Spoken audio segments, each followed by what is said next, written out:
Tama tayo sa chain rule. So let's say meron tayong 5x, ano to? Cube. Ganun pa rin. Plus 3x. Pero naka-raise to 3. So ganun pa rin gagawin guys. So madali lang, di ba? Kaya ba i-mental? Mental nyo na lang. Ano ito, tabing. Yan. So, bali, yan, given. So, ano magiging derivative na itong nasa loob? Yun na lang siguro yung tanong. Para hindi kayo mahirapan. So, para makuha yung y prime, baba lang natin yung cube. Then, copy natin itong buong term. Then, bawasan natin ng 1 yung exponent. May ginto. So, ano magiging derivative na ito? Kasi kailangan natin i-multiply yung derivative ng nasa loob na term, di ba? So, basically, ito ay magiging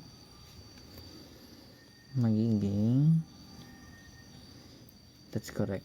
Magiging 15 x squared plus 3. Then, ito rin kailangan natin multiply. Itong dalawa.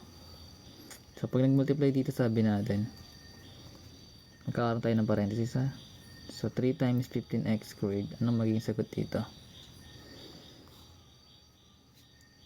Magiging 45 x squared plus 9. Then, copy natin yung 5x cubed plus 3x squared.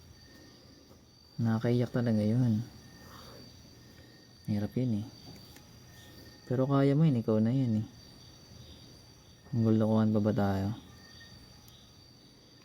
So, number 3. So, let's say meron naman tayong y equals x squared minus 3x plus 2. Ito pinakamadali.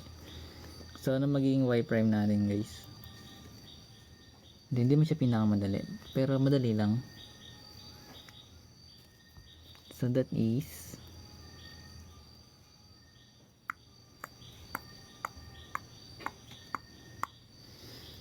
2x minus 3. That's correct. So, 2 times 1 is 2. Then, copy natin yung x na lang. Dito naman magiging 3. Then, yung constant magiging 0. Gets natin yan. Then, number 4. Let's say, meron tayong y equals x cubed minus 9x. How about this one? Problems of money. Meron din tayo yun eh.